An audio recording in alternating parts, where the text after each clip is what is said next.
এই আসছে আর কয়েকটা দিন পরে 11ই চৈত্র রামনবমী তিথি, তাই তো?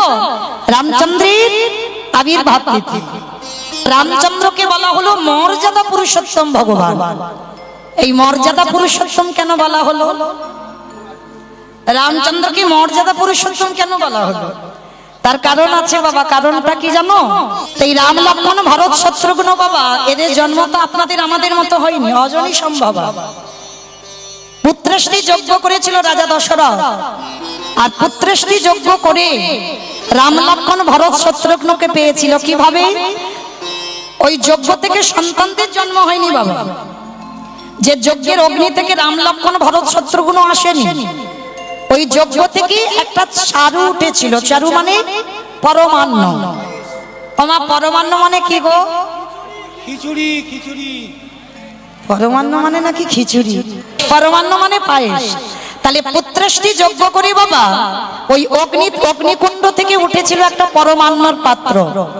আর সেই পরমান্নটা মা কৌশল্যা, কৈকেয়ী আর সুমিত্রা, তিনটে পাট রানী, তার তিনটে রানী শুদ্ধ আচারে বসলো।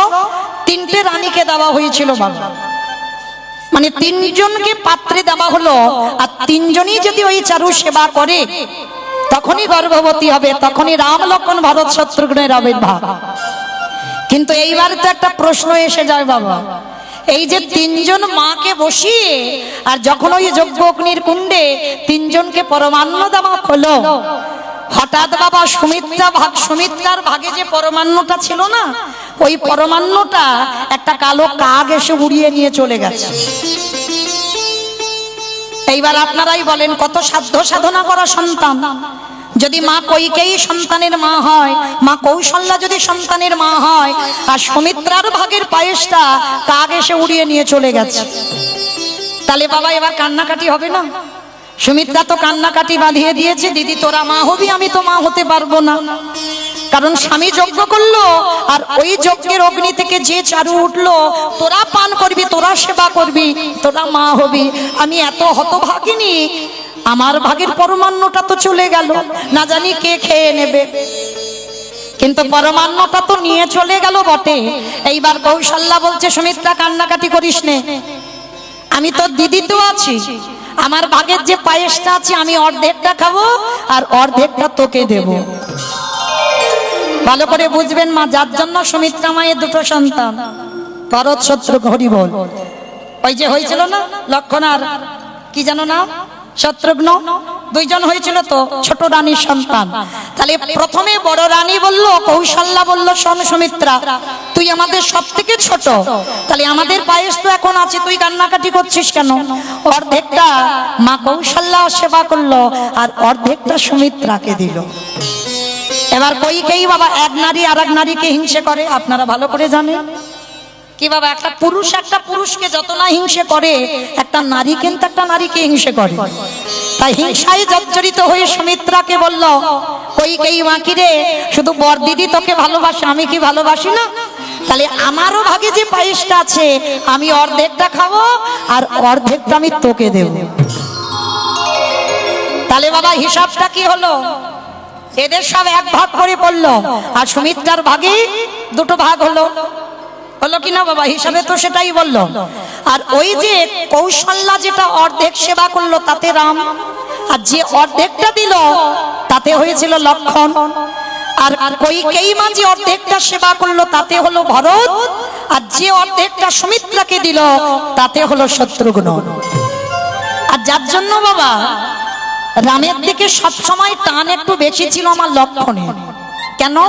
একই বস্তু সেবা করে দুই ভাইয়ের আবির্ভাব, মানে একই বস্তু সেবা করে। আর সব সময় মানে রাম যা বলতো লক্ষ্মণ বাবা সবার আগে মাথা মানে নাড়িয়ে রাজি হয়ে যেত। কেন? সব সময় ওর দিকে একটা টান। আর ভরতের দিকে সব সময় টান ছিল শত্রুঘ্ন। কেন? কারণ একই বস্তু সেবা করে, যে বস্তু সেবা করে ভরত জন্ম নিয়েছে, সেই বস্তু সেবা করে আমার শত্রুঘ্ন জন্ম নিয়েছে, যার জন্য ওদের দুজনের একটা টান আলাদা ছিল। কিন্তু এবার আমাদের প্রশ্ন,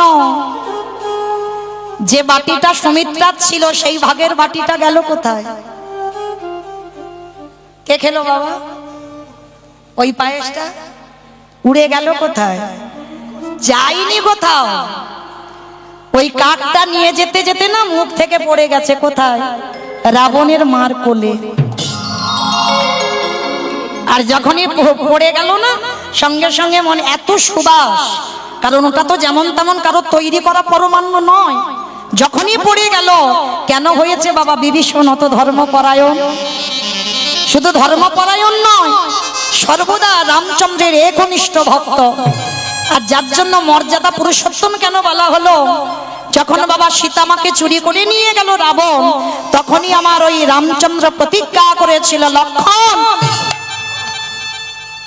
বিভীষণের কাছে প্রতিজ্ঞায় আবদ্ধ হলো, বিভীষণ যদি ওই লঙ্কার মাটিতে তোমাকে রাজা করাতে না পারি, আমি কথা দিলাম আমার অযোধ্যার মাটিতে তোমাকেই রাজা করাবো।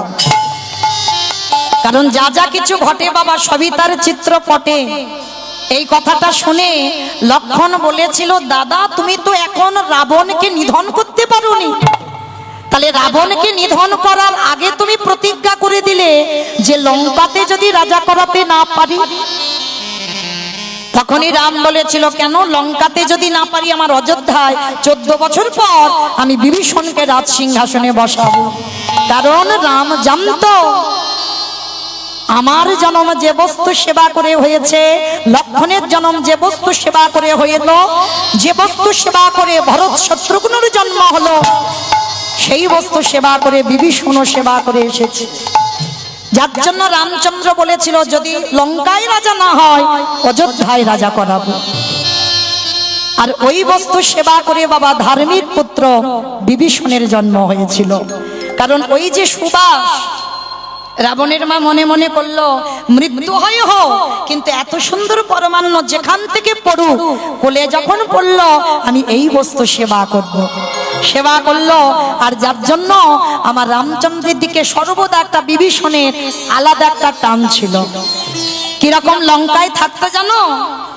রাতের অন্ধকারে একদিকে লিখতো রয়াকার, একদিকে লিখতো ম, আর মাঝখানে মাথাটা দিয়ে বিভীষণ কাঁদতো।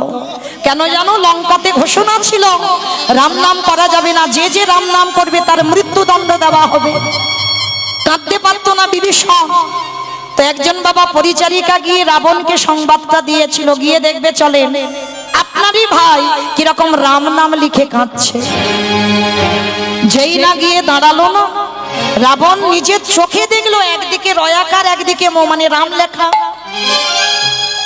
কে বলে বাবা রাবণ ভক্ত নয়?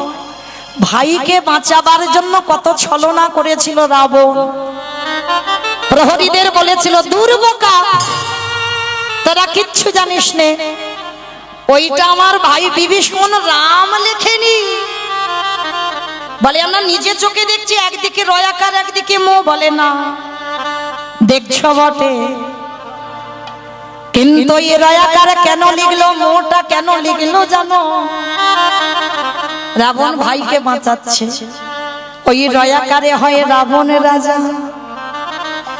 আর ওর বৌদিকে এত ভালোবাসে, বৌদির নামটা পাশে লিখে রেখেছে মো। মতে হয় মন্দোদরী মা। কিন্তু বিভীষণ রাবণ মন্দোদরী লেখেনি বাবা, লিখেছে রাম। কিন্তু ভাইকে বাঁচাবার জন্য রাবণ বলছে ওই রয়াকারে হয় রাবণ, আরে মতে হয় মন্দোদরী। তোমরা জানো আমাদের দুজনকে এত ভালোবাসে, আমাদের ধরে তো কাঁদতে পারছে না, আমাকে ভয় পায়, ওই জন্য আমার নামটা লিখে তারে মাঝে মস্ত দিয়ে নয়ন জলে ভাসে ওই রামের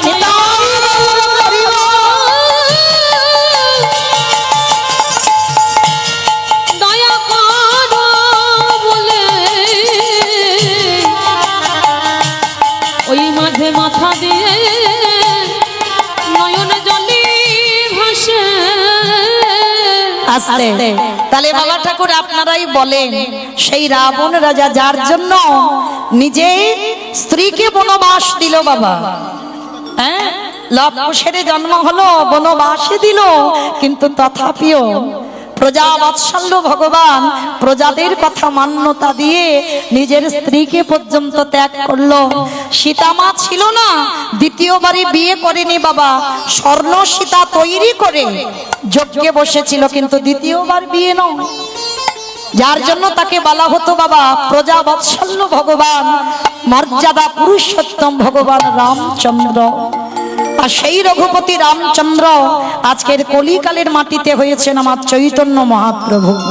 চারিদিকে তাকিয়ে দেখছো বাবা, সবাই আপনজন ঘিরে বসে আছে না, কেউ তোমার আপন নয়। যারা এখানে গীতা ভাগবত জ্ঞানী বসেছেন বাবা, কেউ তোমার আপন নয়।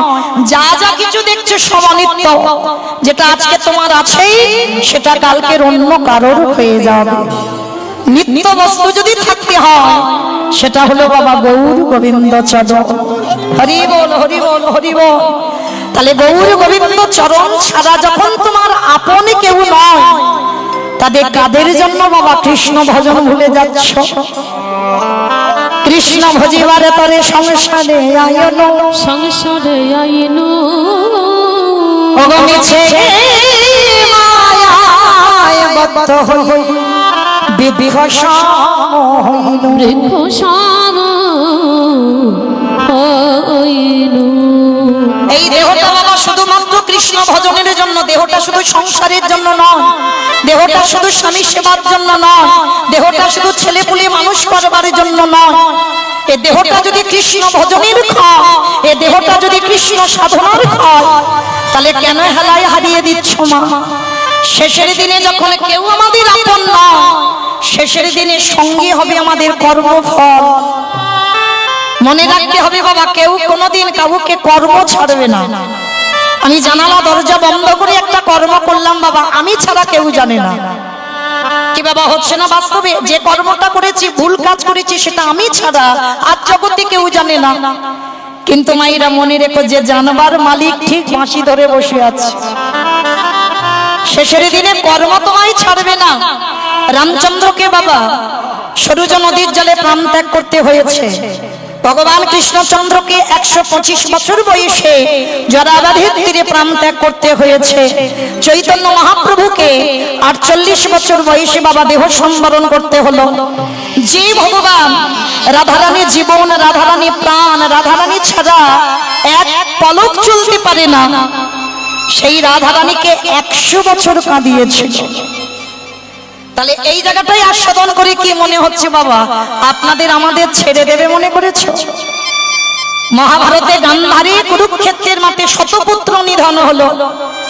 তাহলে সাক্ষাতে যারা ভগবানকে দর্শন করেছে বাবা, তাদেরকে ছেড়ে দিল না। আর আপনারা আমরা তো তুচ্ছ, আমাদের ছেড়ে দেবে মনে করেছ? তাহলে কতদিন সাধু সঙ্গ করলাম, কতদিন ভক্ত চরণ আশ্রয় করলাম, কতদিন আমি একাদশীর উপবাস করলাম, কতদিন তুলসী তলায় জল দিলাম, কতদিন যাবৎ আমি সৎ কর্মে যুক্ত আছি, আর কতদিন যাবৎ আমি ধর্মকে আঁকড়ে ধরলাম। শুধু একটাই কথা মনে রাখতে হবে বাবা, যেজন ধর্মকে আঁকড়ে ধরে স্বয়ং ধর্ম তারে নিজেই এসে রক্ষা করে। নিতাই গৌর প্রেমানন্দে হরি বল। তাহলে জগৎ সংসারে বাবা কর্ম ছাড়বে না, শেষের দিনে কর্ম হবে সঙ্গী। অমাইরা তাহলে কর্মফল আমাদের সঙ্গী হবে, আর শেষের দিনে এই হরির নাম ছাড়া আর কিছু সাথে যাবে না। আর আমার ভগবান একটু ভালোবাসার কাঙাল গো। ভগবান কোনদিন ভক্তের কাছে রাজ সুখ চাইনি, ভক্তের কাছে একটু ভালোবাসা চেয়েছে। বলেনি কোনদিন রজনীগন্ধার মালা দিয়ে সাজা, কোনদিন বলেনি শ্বেত পাথরের মন্দির গড়ে দে, কোনদিন বলেনি ভালো ভালো ফল মিষ্টির ডালা দিয়ে সাজা। ভগবান ভক্তের কাছে শুধুমাত্র চায় একটু প্রেম ভক্তি ভালোবাসা। ভগবানের লোভ নেই বলা ভুল হবে বাবা, কি লোভ আছে জানো? ওরে কলির জ্ঞানম ভাজি,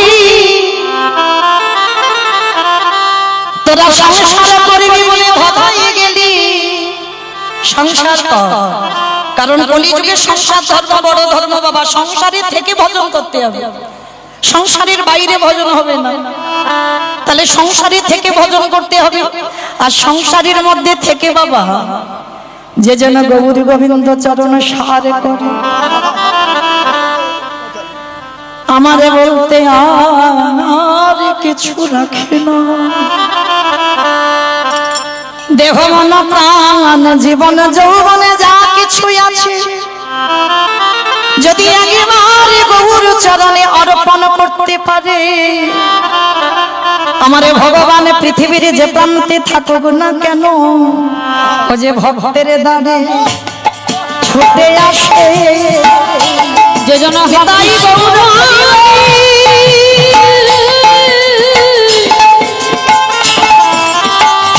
কৃষ্ণ বলে কাঁদিতে পারে, সেই ভক্তের দ্বারে ছুটে আসে। শুধু আমার ভগবান ওই ভক্তির দ্বারে ছুটে আসে না, আরে কি করে জানো, ওই ভক্তের পদ ধুলা অঙ্গে মাখে। ও ভক্ত কৃপা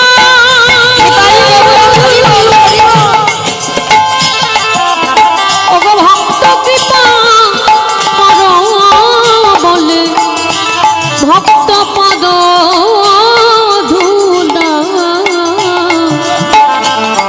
ধুলা অঙ্গে মাখে। কারণ ধুলা নয় ধুলি নয় গোপী পদ ধুলা, গোপী পদ ধুলা ওগো এই ধুলা ছিল নন্দের বেটা কালা, নন্দের বেটা কালা। শুধু ধুলা ভগবান মাখে না, আরে কি করে জানো, নয়ন জলে ওগো গগো ভাষাই গো, ওই ধুলা অঙ্গে মাখি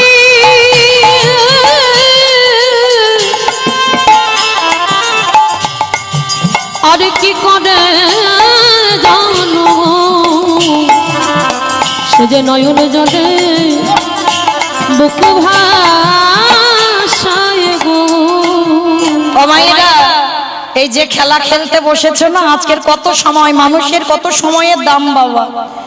এই মৌমিতার কীর্তন তো ঘরের বিছানায় ঘুমিয়ে ঘুমিয়েও শোয়া যায়, শোনা যায়, যায় না বাবা? তাহলে কিসের আশায় বসে আছেন এত গরমে, এত কষ্ট করে? কিসের জন্য এসেছেন? শুধু কি বাবা আমাকে দেখবার জন্য না, আমাকে দেখবার জন্য নয়। এই যে খেলা খেলতে এসেছো না, এই খেলায় একটা আনন্দ আছে। যেমন ক্রিকেট খেলা বলো, ফুটবল খেলা বলো, কবাডি খেলা বলো, যে কোনো খেলায় বাবা হার জিত হয়, এক পক্ষ হেরে যায় এক পক্ষ জিতে যায়, কিন্তু এই খেলায় ওগো সবাই যেতে ওগো সবাই উলুধ্বনি হয় না, আমি তাই বলবো। বলি এই হরি নামের খেলাতে বলে সবাই যেতে, ওগো এই হরি নামের খেলাতে বলে সবাই যেতে। আসলে মায়েরা, এই হরি নামের আরো একটা বিশেষত্ব আছে, কি জানো? শুধু সবাই জিতে যায় না, আর এই হরি নামের খেলাটা কেমন, ওগো ধরা ধরিয়া জড়া জড়ি, সবাই মুখে বলে নিতাই গৌর করিও হরি হরি, পরে ধরা ধরিয়া জড়া জড়ি। শুধু ধরা ধরি না, আরে ভক্তরা কি করে জানো, ওগো পিতা ধরে পুত্রের পায়, ওই হরি নামে আনন্দেতে মেতে পিতা ধরে পুত্রের চরণ, ওগো মাতা ধরে মাতা ধরে পুত্রের এই হরি নামে পিতাই গৌর আনন্দে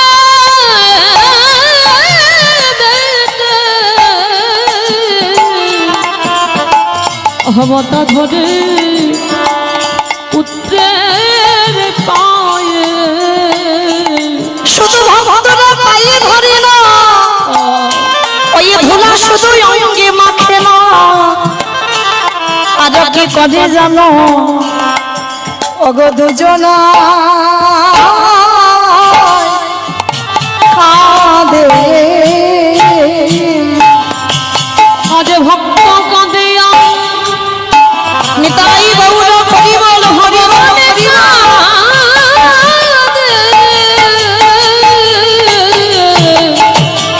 আজ দুজনা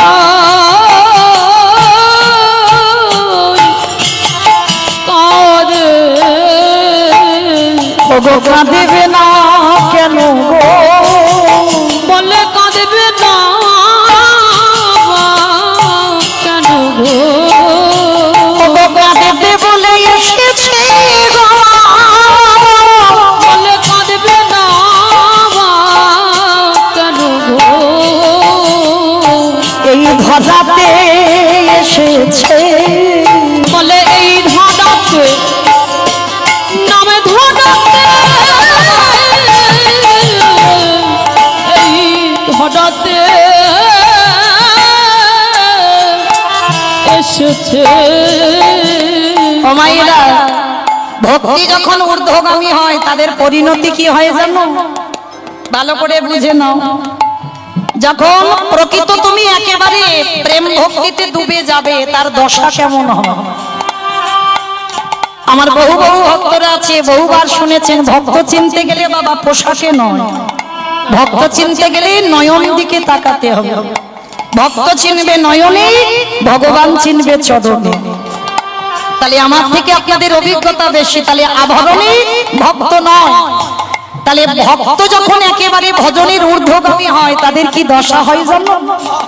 ষোড় গোস্বামীর মধ্যে বাবা এক গোস্বামী ছিল যার নাম হচ্ছে শ্রীজীব গোস্বামী। এই শ্রীজীব গোস্বামী বাবা ভালো করে আস্বাদন করবেন। সমাজ থাকতো নবদ্বীপ আর সমাজ থাকতো বৃন্দাবন, আর এরা এমন সাধনীয় এমন ভজনীয় ছিল, একটা গাছের তলায় বাবা একটা রাত কাটাতো, দ্বিতীয় রাত নয়। কে গো মায়েরা, গরমের সময় এসে ঘরে ঘুমাচ্ছি, ভালো বক্স খাতে ঘুমাচ্ছি, সারাদিন জপের মালাই জপ করছি, এটা তো ভজন নয়।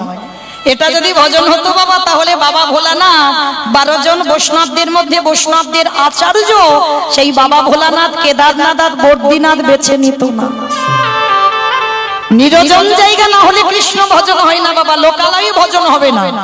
যশ খ্যাতি মান শুকুরের বিষ্ঠার সমান। ভক্ত যে জন্য খায় সেজন্য কোনোদিন বাবা প্রতিষ্ঠা চায় না, সে কোনোদিন জগতে সম্মান চায় না, কোনোদিন বলে না আমায় যশ হোক, আমার নাম হোক, আমার খ্যাতি হোক, আমার সমাজে সম্মান বাড়ুক, এগুলো ভক্তের চাহিদা নয়। তাহলে এই শ্রীজীব গোস্বামী বাবা এরা এমনই ভজনীয় এমনই সাধনীয় ছিল, মানে একটা গাছের তলায় আজকে রাতটা কাটাবে, কালকে রাত নয়। কেন নয় বাবা, আজকের থেকে যদি কালকের আবার থাকি, যদি বাবা এই গাছটার প্রতি মায়া জন্মে যায়, এই মায়া মোহেতে কৃষ্ণ ভজন সাধন হবে না। সবাই বসে আছে বাবা, যারা দাঁড়িয়ে আছো বসে আছো, আমি কীর্তনিয়া সম্প্রদায় সব মায়া মোহতে জর্জরিত হয়ে আছে। এই মায়া মোহরে দড়ি যতদিন না তুমি মুক্ত করছো ততদিন তোমার কৃষ্ণ ভজন সাধন হবে না। যাদের পদ আমরা অবলম্বন করছি বাবা তাদের দিকে তাকিয়ে দেখেন, একটা গাছের তলায় এক রাত, মানে কালকে রাত থাকবে না। যদি গাছের প্রতি মায়া জন্মে যায়, সেই শ্রীজীব গোস্বামী নবদ্বীপের মাটিতে এসেছে বাবা, সুরধনী গঙ্গা স্নান করেছে। আর সুরধনী গঙ্গা স্নান করে আর আমরা যারা বাবা ভক্তি পথে একটু করে আগাই, আমরা জানি স্নান অন্তে বাবা আহ্নিক করতে হবে, ভজন সাধনে তো একটু বসতে হবে। কারণ এলাম খেলাম আর শুধু চলে গেলাম বাবা, ওটা তো পশুর জন্ম হয়ে গেল। পশু যেমন খায় আর ঘুমায়, আমরাও যদি সেই আচরণ করি বাবা, তাহলে আমরা দেব দুর্লভ মানব জন্মটা পেলামটা কি হলো? তাহলে তো আমাদের পশুর জন্ম হলো। স্নান আনতে বাবা আহ্নিক করতে হবে, গুরুদেবের দেওয়া মন্ত্র জপ করতে হবে। তো এই শ্রীজীব গোস্বামী মানে রূপ গোস্বামী আর সনাতন গোস্বামীর ভাইপো। রূপ গোস্বামী, সনাতন গোস্বামী আর অনুপম, এই অনুপমের ছেলে হচ্ছে শ্রীজীব গোস্বামী। তো এই শ্রীজীব গোস্বামী তো সুরধনী গঙ্গা স্নান করেছে বাবা। স্নান করে উঠে সে আহ্নিক মাথায় উঠে গেছে, সামনে একটা চানা ভাজার দোকান। ভজন যখন ঊর্ধ্বগামী হয় তাদের দশা কেমন দেখো, সামনে চানা ভাজার দোকান। আর চানা ভাজার দোকানটা দেখে শ্রীজীব গোস্বামী সঙ্গে সঙ্গে চানা ভাজা কিনে আর স্নান করে চানা ভাজা কিনে খাচ্ছে। তা যখনই চানা ভাজাটা খাচ্ছে, হঠাৎ দর্শন হয়ে গেল বাবা নবদ্বীপের মাটিতে দিগ্বিজয়ী পণ্ডিত। আর দেখাই মাত্র শ্রীজীবকে দেখা মাত্র চমকে উঠে, হে কি বাবাজি, ছি ছি ছি ছি ছি, আপনি এটা কি করছেন? আপনি না একজন বৈষ্ণব মানুষ, আর বৈষ্ণব মানুষ হয়ে স্নান করার পরে আহ্নিক করা তো দূরের কথা, আর স্নান করেই আপনি চানা ভাজা খাচ্ছেন। এ আপনার কেমন ভজন সাধন? আপনি তো বৈষ্ণব নামে কলঙ্ক লাগিয়ে দেবেন যে স্নান করেই চানা ভাজার দোকান দেখে চানা ভাজা খাচ্ছেন। যেই না শ্রীজীব গোস্বামী শুনেছে না, খিলখিল করে হেসে উঠেছে শ্রীজীব গোস্বামী। অপণ্ডিত শোনো, তুমি তো জানো না আমি স্নান করে কেন আমি চানা ভাজাটা খাচ্ছি জানো? আমি আহ্নিক করব না। কেন করবে না? বলে আমার দুটো অসহজ হয়ে গেছে। দুটো অসহজ হয়ে গেছে বলে, হ্যাঁ। আর বাবা অসহজ হলে আমরা কি করি? ঠাকুর ঘরে যাই না, হ্যাঁ, নাম টাম করা বন্ধ। অনেকে মানে এগুলো, আবার অনেকে মানে না। তা আজকে শ্রীজীব গোস্বামী বলছে আমার দুটো অসহজ হয়েছে, আর দুটো অসহজ হয়েছে বলে আমার আহ্নিক হবে না। আর তাছাড়া আমি যে স্নান করে উঠলাম, কখন সকাল, কখন বিকাল, কখন দুপুর, আমি তো কিছু বুঝতে পারছি না। কে গমাই না, ভালো করে বুঝবেন, অনুভব করবেন, শুধু শুনলে হবে না। এই কীর্তন বিষয়টা বাবা একটা লীলা হবে, একটা কাহিনী হবে, আর শুনে চলে যাব না। কীর্তন হচ্ছে নারকেল, ভিতরে গিয়ে একটু আস্বাদন করতে হবে। আর ভিতরে যেতে না পারলে তুমি কীর্তনের রস পাবে না। তা যেই না বলছে কোনটা দুপুর, কোনটা বিকাল, কোনটা সকাল, আমার কিচ্ছু মনে নেই। বলে কেন? বলে শোনো পণ্ডিত, আমার হৃদয়ে একটা সূর্য উদয় হয়েছে। ভালো করে বুঝবেন, হৃদয়ে সূর্য উদয় হয়েছে। তা পণ্ডিত বলছে ও শ্রী, সূর্য তো আকাশে ওঠে, তোমার আবার হৃদয়ে উঠেছে? বলে হ্যাঁ। যে সূর্য আমার হৃদয়ে উঠল, আরে ওই সূর্য যেদিন আমার হৃদয়ে উঠল, কোনটা সকাল, কোনটা দুপুর, কোনটা বিকাল, কোনটা সন্ধ্যা, কোনটা রাত, কিছু বুঝি না। সব যেন মনে হয় একাকার। সে কি গো, তোমার হৃদয়ে সূর্য উঠেছে, সে সূর্যটা কে? বলে সে সূর্যের নাম হলো কৃষ্ণ। আমার হৃদয়ে কৃষ্ণ নামে সূর্য উদয় হয়েছে। আচ্ছা, তুমি বলছো তোমার দুটো অসহজ হয়েছে, কিরকম? বলে শোনো, একটা আমার মেয়ে হয়েছে আর একটা আমার বউ মরে গেছে।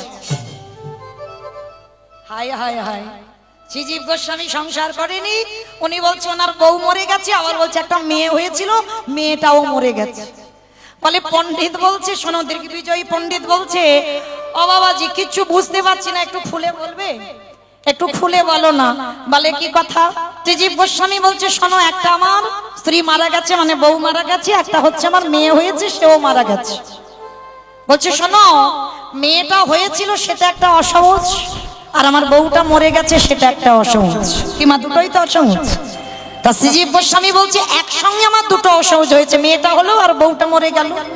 বলে এটা কিরকম বুঝলাম না, আপনি তো বিয়ে থাই করেননি, তাহলে বউ হলো কি করি আর মেয়েটা এলো কি করি? এগুলো তো আমাদের মাথায় ঢুকছে না। বলে ঢুকবে না কেন জানো? শোনো, আমি যাকে বিয়ে করেছিলাম সেই মেয়েটার নাম কি জানো? মায়াবতী। এখানে যত দাদা ভাই বাবা ঠাকুররা বিয়ে থা করেছেন সংসারী, বউয়ের নাম যাই হোক না কেন বাবা, বউ হবে একটা মায়া। হ্যাঁ, মায়ার সংসার। কি বাবা বলা হচ্ছে না মায়ার সংসার? তাহলে এখানে যে যার স্ত্রীর নাম যাই হোক, স্ত্রীর নাম হবে মায়া। মায়ার সংসারে আমরা জর্জরিত হয়েছি। হ্যাঁ, শ্রীজীব গোস্বামী বলছে আমি বিয়ে করেছিলাম, আমার বউটার নাম ছিল মায়া। আর জানো ও পণ্ডিত, দিব্যি আমি মায়াকে নিয়ে সংসার করছিলাম, আমার কিছু অসুবিধে হচ্ছিল না। আর সংসার করতে করতে হঠাৎই আমার হৃদয়ে যখন কৃষ্ণ নামে সূর্য উদয় হলো, মানে মায়া সংসার হচ্ছিল, হঠাৎ দুম করে বাবা কৃষ্ণ নামে সূর্যটা উঠে গেল। আরে যেই না কৃষ্ণ নামে সূর্য উদয় হলো, ওই মায়ার গর্ভে একটা কন্যা সন্তান জন্ম নিল, যার নাম হলো ভক্তি রূপী কন্যা। হরি বল হরি বল। যেই না মায়ার গর্ভে ভক্তি এলো, আরে ভক্তি যেদিন ভূমিষ্ঠ হলো, মায়া চির জনমের মতো চলে গেল। ওই তাই ভূমিষ্ঠ হলো, মায়া চিরজন্মের মতো চলে গেল।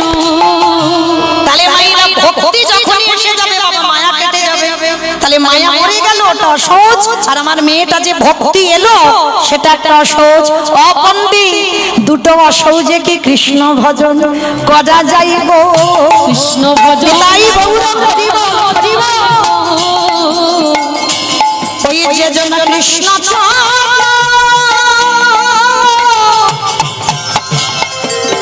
কৃষ্ণ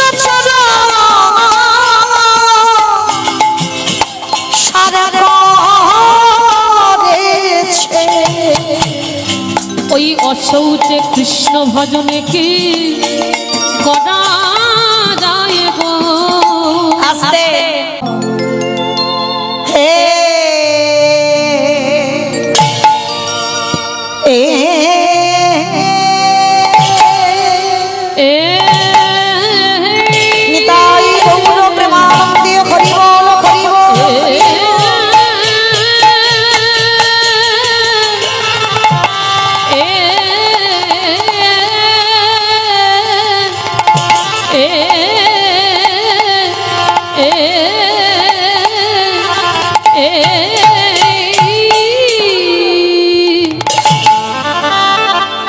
আজ অগ্রধ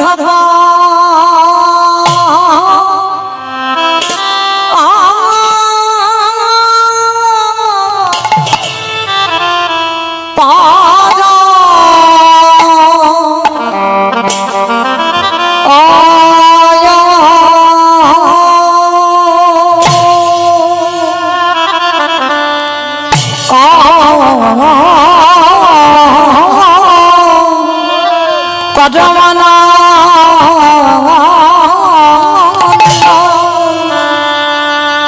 অক্রোধ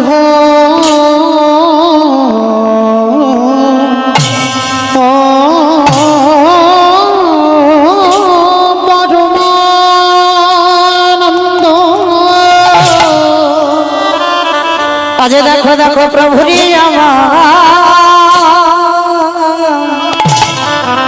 আমার সেই এরা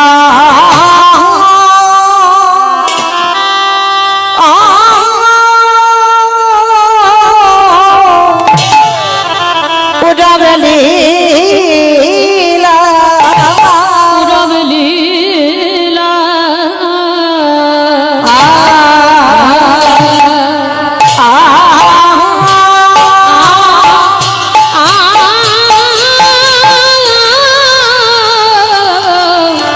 আ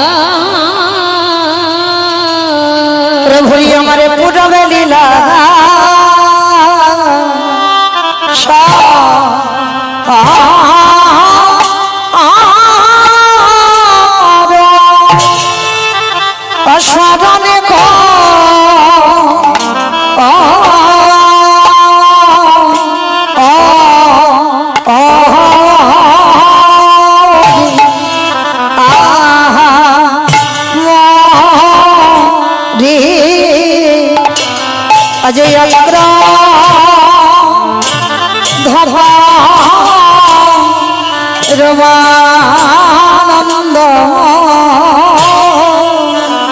মরিয়া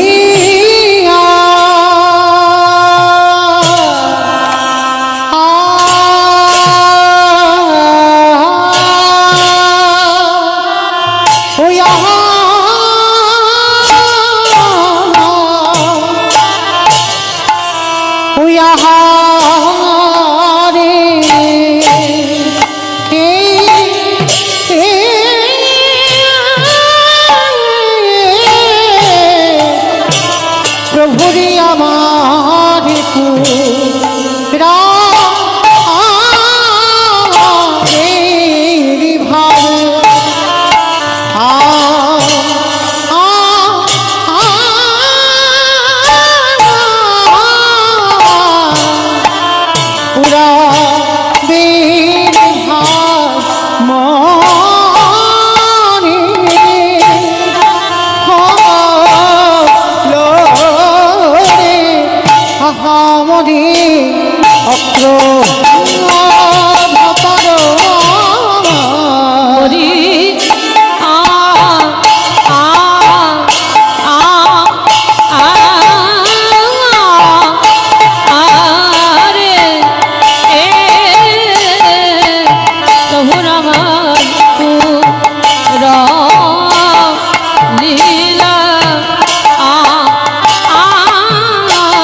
রমানন্দ কিয়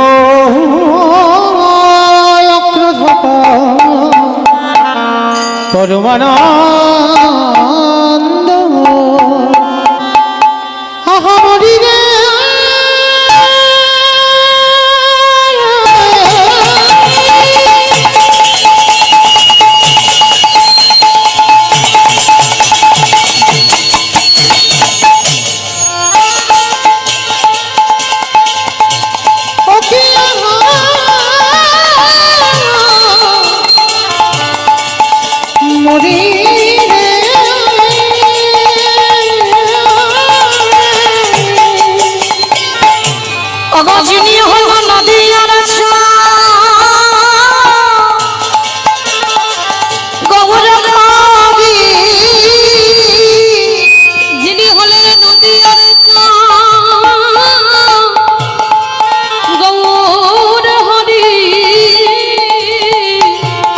কৃষ্ণ প্রিয়া রে প্রাণ বধুয়া ওই বিষ্ণু প্রিয়া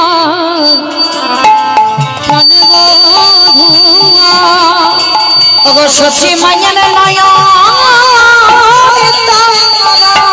ওই সতী মায়ের দয়া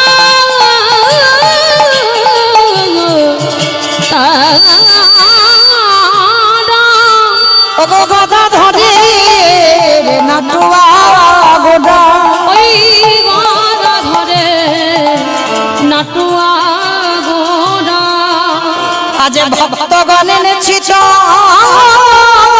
চূড়া ওই ভক্তগণের চিত্ত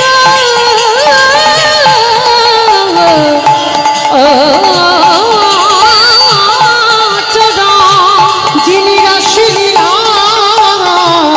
নর্তনকারী, যিনি রাস লীলায় নর্তনকারী যিনি পুতনা মখানি যিনি পুতনা মন্থনকারী যিনি আকাশুর বাদিকারী আকাশুরে বাকাশুরাধিকারী, আবার যিনি হলো কালী ওনার দমনকারী যিনি কালিয়া দমনকারী এই কলি যুগে জগাই মাধাই উদ্ধারকারী ওই জগাই মাধাই উদ্ধারকারী আজ কেনা ভাবে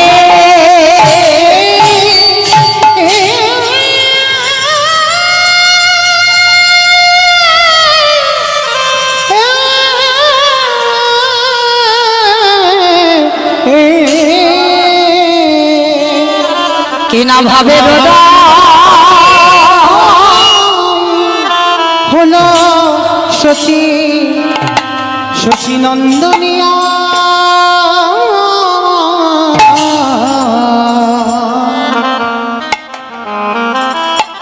অগয়া ক্রোধ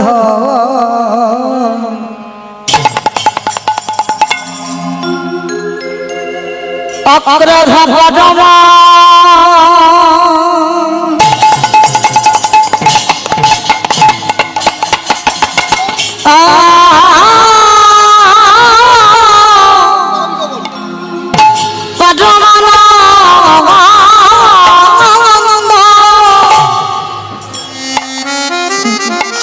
এলো ট্রেন আসেনি গো, চলে যাবে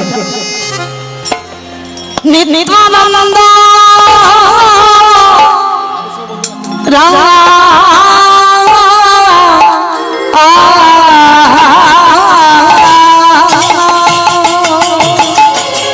আজ ক্রোধ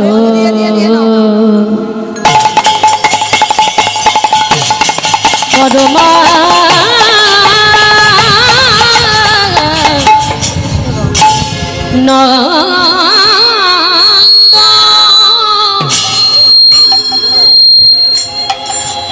আমার উলুধ্বনি হয় না একটু প্রেম সে।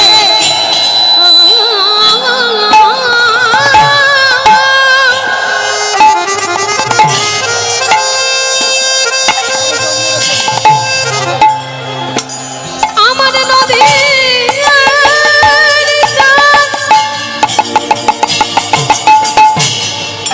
গোরা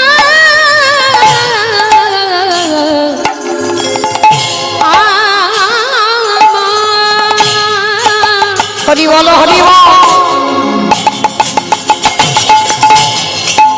সে যে নদিয়া ভক্ত কাশি উদয় হই আমাদের মতো পতিত পাষণ্ডিকে উদ্ধার একটু সাউন্ডগুলো বাড়াও না। করিবার লাগি কলির জীবের দাঁড়ে দাঁড়ে দাঁড়ে দাঁড়ে ঘুটে ঘুটে হরি না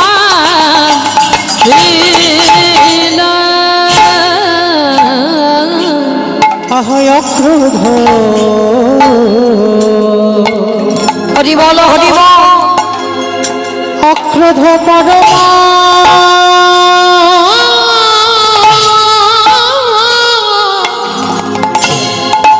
পরমানা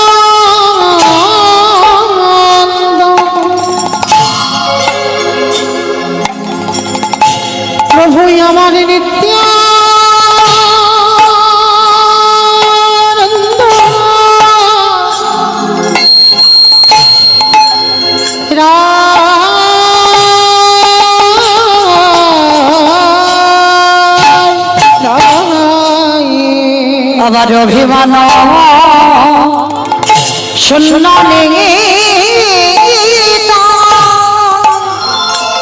নগ নগ নগ নগরী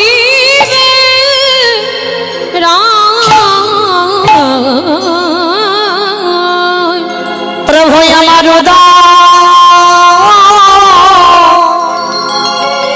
উদয় হয়েছে প্রভু আমার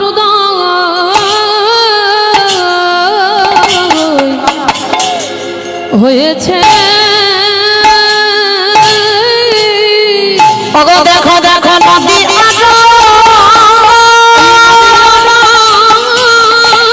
একটু মনিটা তোলো মনিটা তোলো ওই ভাঙা কাশে প্রভু আমার হৃদয় হয়েছে আমাদের হবে না হবার না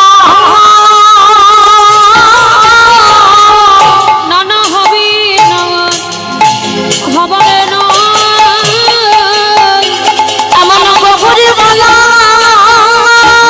গৌরী বলা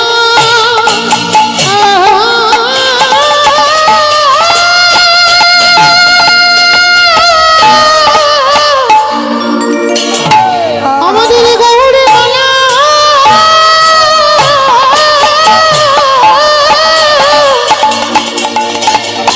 বলা সাধী সাধী নানা হবে না হবারে নয় আমাদের এলো গগন নিহিতা আমাদের লোক নিহিতা হরি নাম বিলাইতে আমাদের লোক নিহিতা কৃষ্ণ প্রেমে প্রচারিতে আমাদের লোক নিহিতা মানব জন্ম ধন্য করিতে আমাদের লোক নিহিতা একেবারে ধনী দাও ধনী দাও একেবারে ধনী দাও ধনী দাও একেবারে ধনী দাও ধনী দাও ধনী দাও ধনী দিলে ধনী পাবে ধনী দাও ধনী দাও ধনী দিলে ধন্য পাবে ধনী দাও তোমাদের মানব জন্ম সফল পাবে ধনী দাও গৌরী না চাইতে এসেছে চাইতে এসেছে বলি না চাইতে এসেছে দেখো না চাইতে এসেছে ওগো না চাইতে না চাইতে এসেছে ওগো না চাইতে না চাইতে এসেছে বলি হবে না আর হবার না হয় না আর হবার না বলি মারি খাওয়া গৌর খাবি হয় না আর হবার না ওগো মায়ে ধরা গৌর খাবি হয় না আর হবার না ওগো রাধা প্রেম সাধনা আর হবার না এই হরি নাম বিতরণা আর হবার না এই কৃষ্ণ নাম প্রচারণা হবার না এই ভুলাই বড় গরি আমাদের আর হবার না হরি হরি হরি বলে হরি হরি হরি হবে না আর হবার নয় গো। হরি হরি বলে হবে না আর হবার নয় গো। না না হবে না আর হবার নয় হয় অভিমান শূন্য নিতাই নগ নগ নগ হরি বল হরি বল মহানগরী সাউন্ডগুলো একটু বাড়াবে নিচে সাউন্ডগুলো একটু বাড়বে ঈশ্বর পরম কৃষ্ণ ঈশ্বর পরম কৃষ্ণ সচ্চিদানন্দ বিগ্রহ সচ্চিদানন্দ বিগ্রহ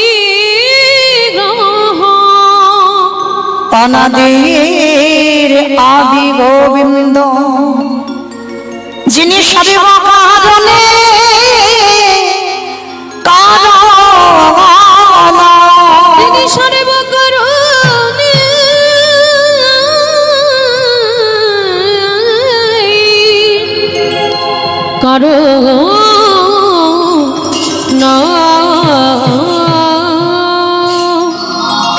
এই জীবের নিস্তার লাগে, নিস্তার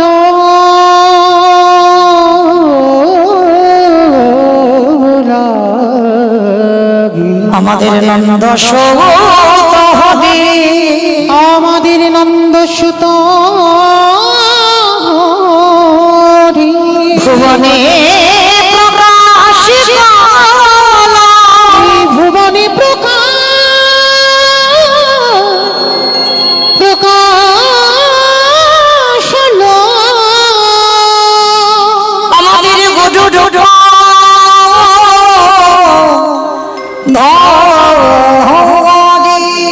আমাদের গুরুর ধরে, আমাদের গুরুর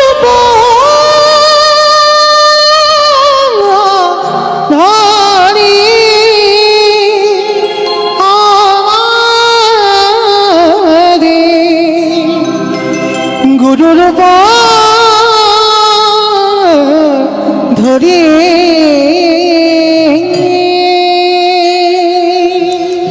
জনিতাই জয় রাধেশ্যাম, জয় জগন্নাথ, জয় মহাপ্রভু, হরে কৃষ্ণ, জয় রাধে জয় রাধেশ্যাম। সমবেত শুধু কৃষ্ণ অনুরাগী, গৌর অনুরাগী, মাতৃমণ্ডলী পিতৃমণ্ডলী, একটু মিথ্যা বাড়াও, মাতৃমণ্ডলী পিতৃমণ্ডলী, আহুত অনাহুত অব্যাহত এই গ্রামবাসী বৃন্দ, যারা আমার রাধা গোবিন্দে, যারা আমার গৌর নিতাই রাতুল চরণাশ্রয় গ্রহণ করেছেন, তাহাদের সবাকার চরণে রইল আমার কোটি কোটি দণ্ডবত।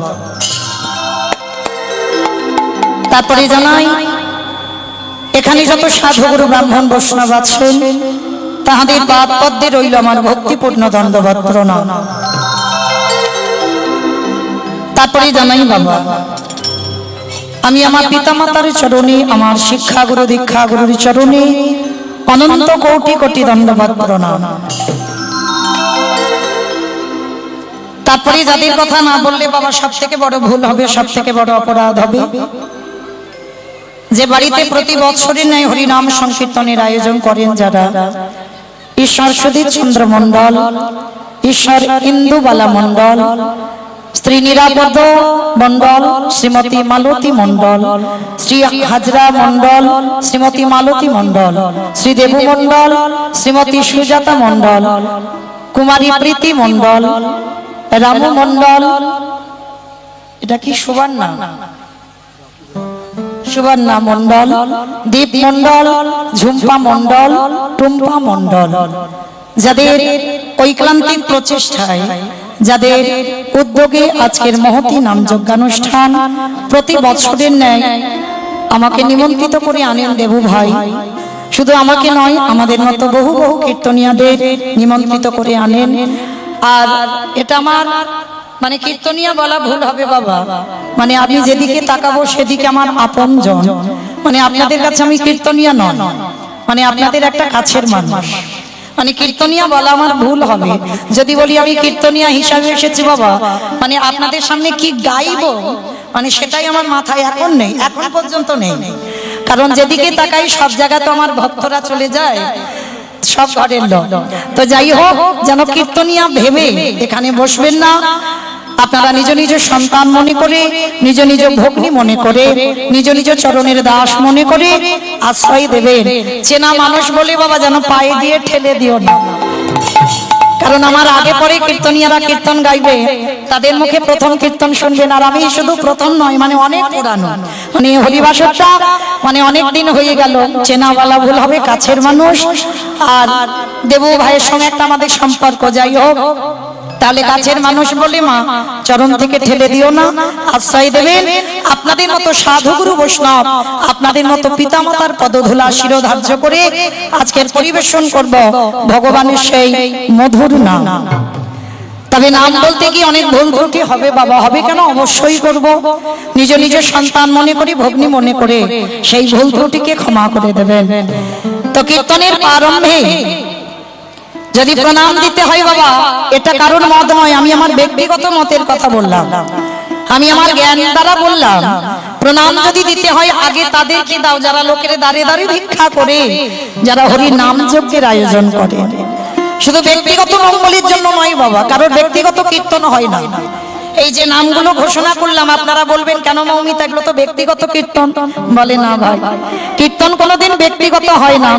জাতি ধর্ম নির্বিশেষে কে নারী কে পুরুষ ভেদাভেদ থাকবে না। নারী পুরুষের ভেদাভেদ আছে বাবা, এখানে দেখেন, এখানে যদি যাত্রা নাটক হতো মাঝখান দিয়ে বাঁশ বাঁধা হতো, একদিকে নারী একদিকে পুরুষ ভেদাভেদ হতো, কিন্তু কীর্তনে ভেদাভেদ নয়, নারী পুরুষ একাকার। কে কোন জাতের মানুষ এসেছে, কে নিচু জাত কে উঁচু জাত, কে ব্রাহ্মণ কে বৈষ্ণব, কোনো ঠিক ঠিকানা নেই বাবা, সবাই একাকার হয়েছে। এটাই আমার মহাপ্রভুর কীর্তন। কারণ কোনোদিন ব্যক্তিগত কীর্তন হয় না, কীর্তন সবার জন্য হয়। যদি বাবা এটা ব্যক্তিগত কীর্তন হতো তাহলে তো বলা হতো যে বাড়ির ফ্যামিলি আত্মীয় পরিজন ছাড়া এখানে আর কেউ বসতে পারবে না, এরকম কি ঘোষণা হলো? হলো না তো। তাহলে কীর্তন সবার, কারণ ব্যক্তিগত কীর্তন নয়। তাহলে আপনারা সবাই যখন এসেছেন, যাদের উদ্যোগে যাদের প্রচেষ্টায় আজকের কীর্তন, কীর্তনের প্রারম্ভে বাবা আগে তাদেরকে প্রণাম দিতে হয়। কেন হয়? তারা জেনেছে বাবা, তারা বুঝেছে এটা কলিযুগ, কলিযুগে যাগযজ্ঞ নয়, ব্রত পূজা নয়, ধ্যান তপস্যা নয়। চৈতন্য মহাপ্রভু বললেন যদি কোনো ব্যক্তি পূজা অর্চনা না করে তাতে অসুবিধা হবে না বাবা, করলে ভালো, না করলে যে অসুবিধা হবে তা নয়। মানে করলে কি হবে বাবা, সোনায় সোহাগা, করলে ভালো, যে না করলে অসুবিধা হবে তা নয়। যদি কেউ ধ্যান তপস্যা না করে তাতেও অসুবিধা হবে না, করলে ভালো, না করলে অসুবিধা নাই। কেউ যদি বাবা যাগ যজ্ঞ অনুষ্ঠান না করে তাতেও অসুবিধা নাই, করলে ভালো, না করলে বাবা অসুবিধা নাই। কিন্তু কলির মানুষকে একটাই পদ অবলম্বন করতেই হবে, কি? হরিরে নাম হরিরে নাম হরিরে নামাইব কেবলা কালা নাস্তে নাস্তে নাস্তে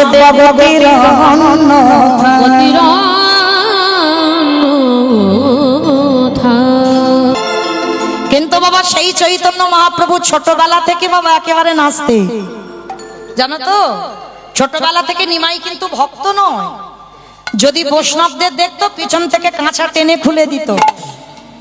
কি গো, ভগবানের চরিত্র এমন, পিছন থেকে কাঁচা শুধু খুলে দিত না, কারোর যদি শিখা দেখতো না ছোট নিমাই, পিছন থেকে গিয়ে শিখাটা ধরে টান দিত। মানে এইরকম দুষ্ট ছিল নিমাই। মানে কৃষ্ণ ভক্ত কবে হয়েছে? বাবার নামে গয়ায় পিণ্ডদান করার পর, তার আগে কিন্তু নয়। তার আগে নিমাই সর্বদা নবদ্বীপে বদমাইশি করে বেড়াতো, আর সর্বদা ব্রাহ্মণ বৈষ্ণবদের পিছনে বাবা নিমাই তো পণ্ডিত। কেন বাবা সন্ন্যাসী নিল? নিমাই বুঝতে পেরেছিল পাণ্ডিত্য থাকলে বাবা ভজন হবে না। হরি বল। আমি অনেক কিছু জানি, এই আমার মধ্যে যদি বাবা পাণ্ডিত্যটা এসে যায় না, ভক্তি আসবে না, ভক্তি চলে যাবে। নিমাই মনে মনে ভাবলো পাণ্ডিত্য থাকলে যখন ভজন হবে না, পাণ্ডিত্য থাকলে যখন আমার ভক্তি চলে যাবে, তাহলে এই পাণ্ডিত্য আমায় ত্যাগ করতে হবে। যার জন্য তো বাবা 24 বছর বয়সে কলির জীবকে উদ্ধার করবার জন্য বধূ বিষ্ণুপ্রিয়াকে ফেলে রেখে চিরজন্মের মতো হলো সর্বত্যাগী সন্ন্যাসী। কিন্তু এই নিমাই যেমন আমার চৈতন্য মহাপ্রভুর থেকে 52 বছরের বড় ছিল অদ্বৈত আচার্য গোসাই, আর এই মহাপ্রভুর চিকিৎসা করতো কে জানেন? মুরারি গুপ্ত, যিনি হচ্ছেন হনুমান। হৃদয় ছিঁড়ে বাবা রাম সীতার যুগল মূর্তি দেখিয়েছিল। আজ পর্যন্ত কোনো ভক্ত দেখাতে পারেনি বাবা, কোনো ভক্ত, শুধুমাত্র হনুমান দেখিয়েছিল। হৃদয় চিরে রাম সীতা বসে আছে, প্রতিটা লোমকূপে আছে রাম সীতার নাম। সেই মুরারি গুপ্ত হনুমান হয়েছে মুরারি গুপ্ত, মহাপ্রভুর থেকে মানে নিমাইয়ের থেকে 20 বছরের বড়, 20 বছর। আর এই মুরারি গুপ্ত না এমন একজন ভক্ত, যেমন আমরা এখানে অনেক ভক্ত আছি বাবা, কখন কালী ভক্ত হচ্ছি, কখন কৃষ্ণ ভক্ত হচ্ছি, কখন শিব ভক্ত হচ্ছি, মানে যখন যেটা মনে হয় তখন সেটাই ভক্ত হয়ে যায়, একটা চরণ আশ্রয় করে থাকি না। কিন্তু ধরতে যদি হয় বাবা, একটাই চরণ ধরে থাকো, তাতেই কাজ হবে। ধরতে যদি হয় গাছের গোড়াতে জল দাও। আর মুরারি গুপ্ত যে হনুমান ছিল, রামচন্দ্রের চরণে বাবা দেহ মন প্রাণ সমর্পিত। আর যেজন ভগবানের চরণে দেহ মন প্রাণ সমর্পিত করে দেয়, সে দ্বিতীয়বার আর কোনো দিকে যাবে না। তা মুরারি গুপ্ত মানে ঘরের মধ্যে নিরজনে বাবা রামচন্দ্রের সেবা করত। বাইরের ভক্তরা কিন্তু কেউ জানতো না যে মুরারি গোপনে রামচন্দ্রের ভক্ত ছিল। একদিন নিমাই পিছন থেকে মুরারি গুপ্তর কাঁচাটা টেনে খুলে দিয়েছে, খুলে দিয়ে বলে উঠেছিল, এই গো কি ব্যাপার, তুমি ঘরে একজনকে সেবা করো আর বাইরে লোকদের আর একটা রূপ দেখাও কেন? মানে আস্তে আস্তে কানে কানে বলে গেছে। আর যেই না কানে বলে দিল না, সঙ্গে সঙ্গে ওই মুরারি গুপ্ত শোনা মাত্র চমকে উঠেছে। আমি ঘরে একজনের সেবা করি আর বাইরে তো কেউ জানে না, তাহলে একই করে জানলো? হরি বল। নিমাই যখন বাবা নবদ্বীপে সবাই জানতে পেরে গেল নিমাই ভগবান। আচ্ছা বাবা, ধরুন আমাদের এখানে যদি ভগবান আসে, কোনো সাধারণ মানুষ চিনতে পারবেন? পারবেন? কেউ পারবেন এখানে? সেই সাধ্য সাধনা আমাদের নাই। ঠিক চৈতন্য মহাপ্রভুকে নবদ্বীপবাসীরা তেমনই দেখত। একটা কথা বলে না বাবা, চলতি কথা, দাঁত থাকতে দাঁতের মর্যাদা বোঝে না। বোঝে কি? যখন সন্ন্যাসে চলে গেল তখন হাগৌর হাগৌর বলে কেঁদেছে, আর যখন ছিল তখন নিমাইয়ের সঙ্গে কি করেছে? হরিনাম করত, খোল পাতাল ভেঙে দিত, কত অত্যাচার করেছে বাবা নিমাইয়ের সঙ্গে। নিমাই যে ভগবান কেউ সেটা বিশ্বাস করতে পারেনি। জগন্নাথ ধাম পুরী ধামে যে বিলীন হলো, সেখানেও বাবা কেউ বিশ্বাস করলো না যে নিমাই ভগবান। একদিন আমার মুরারি গুপ্তকে রাতের অন্ধকারে নিমাই একটা কথা জিজ্ঞেস করেছিল, ও মুরারি, মুরারি, নবদ্বীপের অনেক ভক্তরা আমাকে প্রণাম করে, কিন্তু কই কোনোদিন তো তোমাকে দেখি না আমাকে প্রণাম করতে। তুমি কি মনে করো না যে আমি ভগবান বলে? একদিন জিজ্ঞেস করছে মুরারিকে।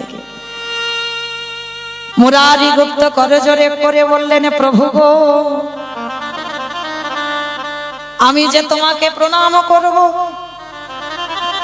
প্রণাম করলে তোমাকে কিছু দিতে হবে, আমার কাছে কিছু নেই, যা কিছু আছে আমি তোমার রামচন্দ্রের চরণে দিয়ে দিয়েছি। তাহলে তোমাকে যে প্রণাম করব, আমার কাছে কিছু নেই, আমি দেব কি? তাহলে একান্ত যদি আমার প্রণাম নিতে চাও, ও গো হে দয়াময়, তোমার চরণে আমার একটাই নিবেদন, একান্ত যদি আমার প্রণাম তুমি গ্রহণ করতে চাও, তাহলে এই নিমাই অবতারে, গৌরী অবতারে দাঁড়ালে হবে না, আমার ঘরের মধ্যে গিয়ে তোমার রাম হয়ে গে প্রভু দাদাতে খাবে। তাই বাবুরা আমি এই রূপে বড়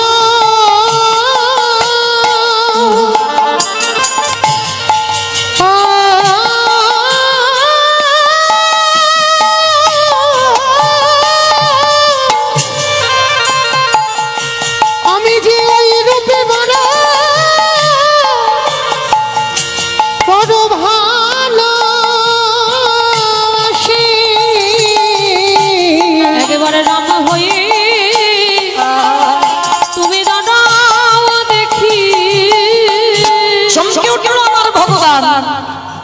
আমার নিমাই চমকে উঠে বলল, কি ব্যাপার মুরারি?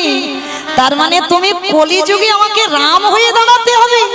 বলে হ্যাঁ, একান্ত যদি আমার প্রণাম নিতে চাও রাম হও, কারণ আমি আমার দেহ মন প্রাণ হনুমান হয়ে রামের চরণে দিয়ে দিয়েছি। তাহলে আমার প্রণাম নিতে গেলে তোমাকে রাম হতে হবে। ও মায়েরা, ভগবানকে শাসন কারা করে গো? ভক্ত। ভক্তই পারে বাবা ভগবানকে চোখ রাঙাতে, ভক্তই পারে ভগবানকে শাসন করতে, ভক্তই পারে ভগবানকে মারতে। মুরারি যেই না বলেছে দাঁড়াও আমার ঘরে রাম হয়ে, আরে কি ভগবান থাকতে পারে এই জগৎ সংসার মাঝে? যদি ভক্ত কায় মনোবাক্যে ভগবানের কাছে কিছু চায়, আমারে ভগবান তৎক্ষণাৎ তার মনোবাসনা পূর্ণ করে।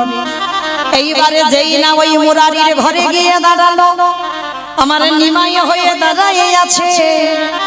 আমার মুরারি গুপ্ত যেই না চরণ তলে লুটিয়ে পড়ল গৌ রেখে, একবার কৃপা করে সেই চার হাত নিয়ে তীর ধনুক নিয়ে তুমি দাঁড়ায় যাও।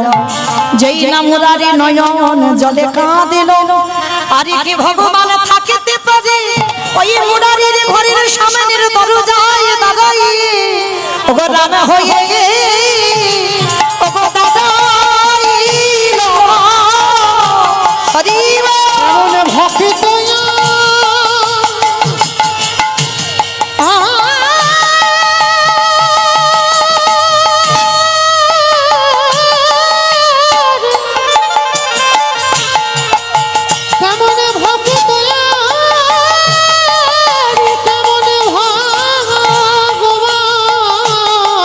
এবারে রাম হয়ে দাঁড়াইল। তাহলে মায়েরা, এই জগৎ সংসারী আমরা ডাকতে জানি না, ভালোবাসতে জানি না, তাই তো ভগবানের দর্শন পাওয়া যায় না।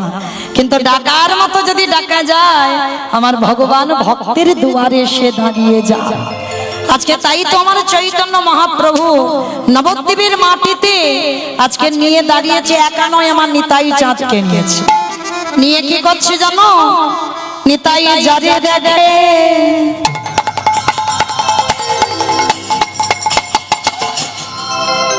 তাদের বলে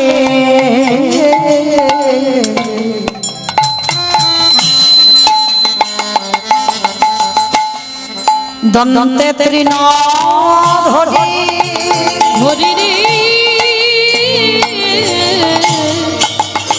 নিতাই যারে রাখে তারে বলে, ও গোদন্তে তৃণ ধরি। আস্তে বাবা ঠাকুর, এগুলো মহাজনী পদাবলী, বৈষ্ণব পদাবলী। নিতাই যারে দেখে তারে বলে দন্তে তৃণ ধরি। মা তৃণ মানে কি? খড় খড়। তৃণ মানে খড়, ঘাস। আচ্ছা বাবা, হরিনাম করবে করুক, দাঁতে ঘাস নিচ্ছে কেন? আমাইরা কই আমরা এত এত কীর্তনিয়া কীর্তন গাই, কই কারণ মুখে তো ঘাস নাই আছে? কেউ দাঁতে ঘাস নিয়ে কীর্তন গাইছে? গাইছে না তো। তাহলে বৈষ্ণব পদাবলীতে বলছে নিতাই যখন হরিনাম বিতরণ করছে দাঁতে ঘাস কেন বলছে? তাহলে নিশ্চয়ই বাবা আমাদেরও দাঁতে ঘাস নিয়ে কীর্তন করতে বলেছে। বলেছে তো? বলে না। কারণটা কি জানো? এই সমাজের তফাৎ। এটা এখনকার সমাজ আর মহাপ্রভুর আমলের সমাজ বাবা অনেক তফাৎ। এই তখনকার সমাজের নিয়মটা ছিল কি নিয়ম না, আমি যে কথাটা বলছি সেই কথা সত্যি, আমি কথাটা বলছি কথাটা সত্যি। কি করে প্রমাণ করবে? তোমাকে দাঁতে ঘাস নিতে হবে। আর দাঁতে ঘাস নিলে কি হবে? যে তুমি নত হয়েছ, মানে তুমি বড় দীনতার প্রতিমূর্তি, মানে তুমি গুরুজনদের সামনে নত জানো হতে পেরেছ, যার জন্য চৈতন্য মহাপ্রভুর আমলে নিয়ম, মানে গুরুজনদের সামনে কথা বলতে গেলে তোমাকে দাঁতে ঘাস নিতে হবে। আর আমাদের সমাজে, মানে এখনকার সমাজে নিয়ম কি? দাঁতে ঘাস নয়। আপনারা অনেক গুরুজন গুণীজন বসেছেন, অনেকে জ্যেষ্ঠ বা জ্যেষ্ঠা বসেছেন, আমি অনেক ছোট, যেন ভাববেন না আমি জ্ঞান দিচ্ছি না, কাউকে জ্ঞান দিচ্ছি না, আমি একটু মনে করাচ্ছি। আপনারা সবাই এখানে আমার থেকে অনেক অভিজ্ঞতার মানুষ, আপনারা জানেন, কিন্তু সংসার সমুদ্রে বাবা হাবুডুবু খেতে খেতে ভুলে যায়। মনে করাবার জন্য কীর্তন, জ্ঞান দিতে আমি আসিনি, আমার নিজেরই জ্ঞান নাই তো জ্ঞান দেবো কি করে, মনে করাবার জন্য।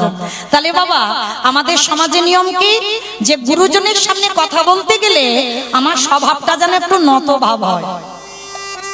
মানে দেখবেন বাবা যারা মানুষ চেনে, মানে আমার মধ্যে যে একটা আমিত্ব আছে দেখলেই বোঝা যায়। মানে তার কথা বলা, তার স্বভাব, তার চলাফেরা, তার চরিত্র দেখলে বোঝা যাবে বাবা তার মধ্যে একটা আমিত্ব কাজ করে। মহাপ্রভু বলছে গুরুজনদের সামনে কথা বলতে গেলে তোমার ভিতরে যেন আমিত্বটা না থাকে, অহংকার মঞ্চ থেকে নেমে সবার সামনে নত জানো হয়ে তোমাকে নম্র হয়ে একটু কীর্তন গাইতে হবে। এটা আমাদের স্বভাবে নিয়ম, আমার সমাজে নিয়ম। কিন্তু মহাপ্রভুর সমাজে দাঁতে ঘাস। রূপ গোস্বামী আর সনাতন গোস্বামী যখন আমার প্রভুর চরণে গেলেন তখনও দাঁতে ঘাস নিয়ে গেলেন। কেন? আত্মসমর্পণ। প্রভু আমার বলতে কিছু নাই, এই দাঁতে ঘাস নিয়ে এলাম, সব তোমার চরণে দিলাম। তাই বলছে নিতাই যারে দেখে তারে বলে দন্তে তৃণ ধরি, ওই নবদ্বীপের অলিতে গলিতে যারে দেখে তার পদ ধরে বলে তোদের ঘরে আমি বাসনে মেজে দেব। আমি বলি রে, নিতাই চাঁদ বলছে তোদের ঘরে আমি বাটনা বেটে দেব, তোদের ঘরে আমি কাপড়ে কেচে দেব, তোরা যাহা বলবি আমি তাই করব, বিনিময়ে মাইনে দিতে হবে না। তাহলে কি দেবে? তোরা আমারে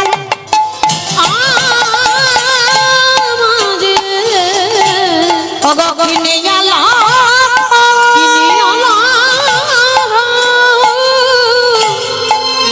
একেবারে বলো গৌর হরি রে।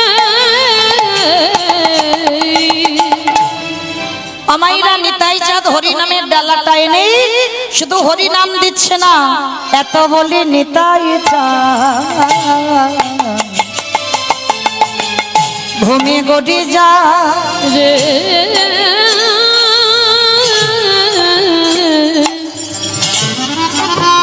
ওগো এত বলি নিতাই চাঁদ ওগো ভুগে গড়ি যায় রে। ওগো সোনার ওই সোনার ওগো পর্বত জানা পর্বত জানো,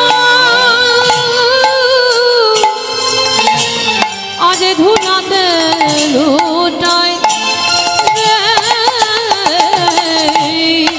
তোরা কে কি নিবি, তোরা কে কি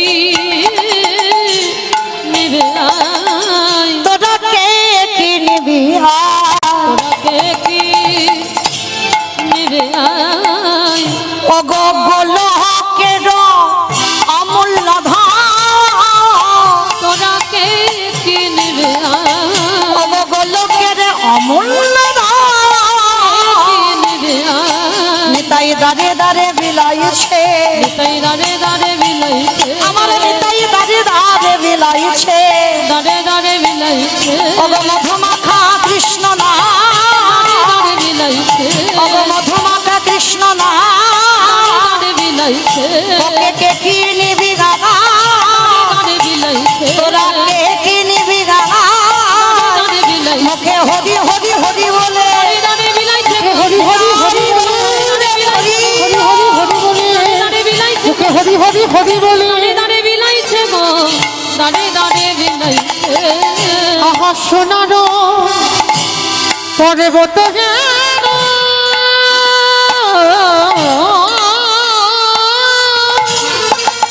ধুলাতে লুটা, ধুলাতে লুটা, হেন অবতারে যার রতি না জন্মিল, রতি না জন্মেল, অগদাশিলোচন বলে সেই পাপী এলো আর এলো গেল। গেল দাসলোচন বলে সে পাপী এলো আর গেল রে। লোচন বলে লোচন বলে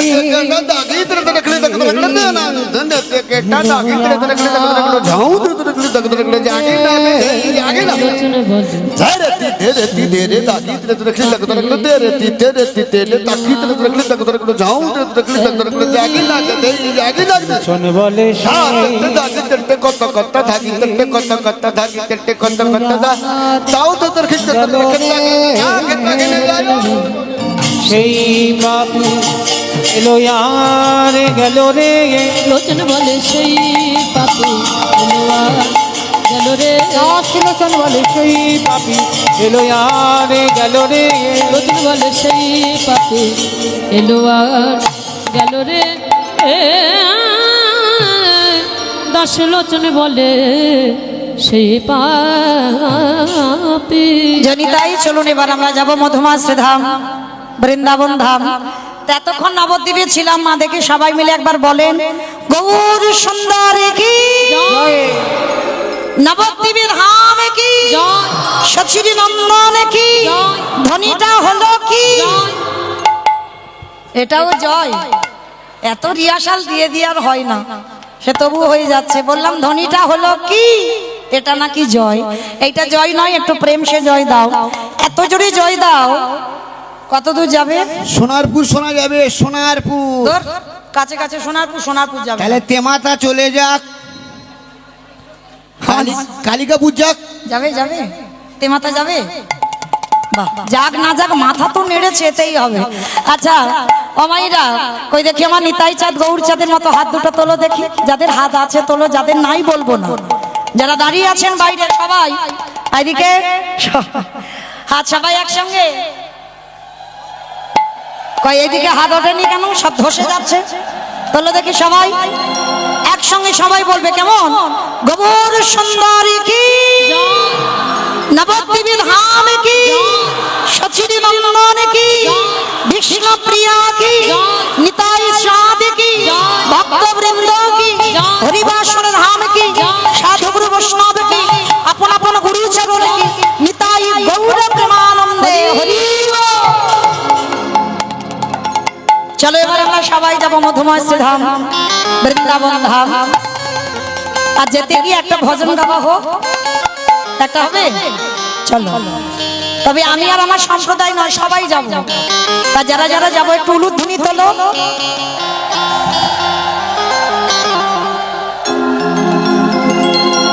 ও রাধে গোস্বামী, मैं हूँ राधे तेरो दास, जन्म जन्म मोहे दीजिया वृंदावन निवास। जय राधे श्री राधे, जय श्री कृष्ण बोलो जय राधे। राधे श्री राधे, जय श्री कृष्ण बोलो जय राधे। ओ जय राधे श्री राधे, जय श्री कृष्ण बोलो जय राधे। राधे श्री राधे, जय श्री कृष्ण बोलो जय राधे। नाम मेरी राधा रानी का,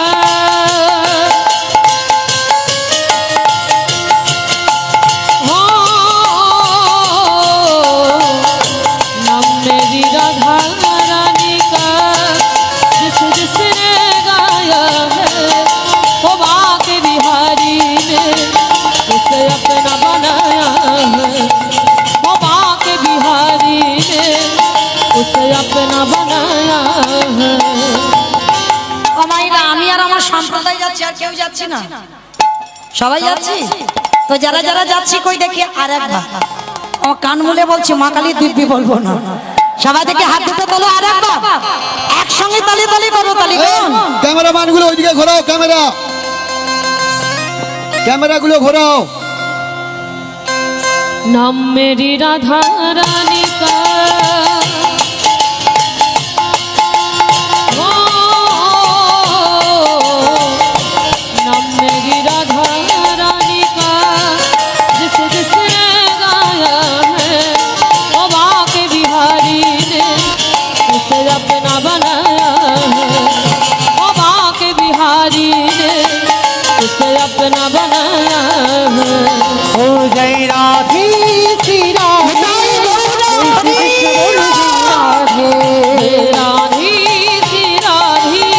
जय श्री कृष्ण बोलो जय राधे। শ্রী রাধে শ্রী রাধে শ্রী রাধে শ্রী রাধে। श्री राधे श्री राधे श्री राधे श्री राधे। আমা বলছে একটু রাধে রাধে, সব মনে মনে একটু জোরে জোরে বলতে হবে তো, একটু জোরে জোরে বলো দেখি আমার সঙ্গে সবাই একসঙ্গে। শ্রী রাধে শ্রী রাধে শ্রী রাধে শ্রী রাধে। श्री राधे श्री राधे श्री राधे श्री राधे श्री राधे श्री राधे श्री राधे श्री राधे श्री राधे নিতাই গৌর হরি বল হরি বল হরি বল হরি বল হরি বল। श्री राधे श्री राधे राधे राधे राधे राधे। जय राधे श्री राधे जय श्री कृष्ण बोलो जय राधे। ओ जय श्री कृष्ण बोलो जय राधे। ओ जय श्री कृष्ण बोलो जय राधे। ओ जय श्री कृष्ण बोलो जय श्री कृष्ण बोलो जय श्री कृष्ण बोलो जय राधे। प्रेम से बोलो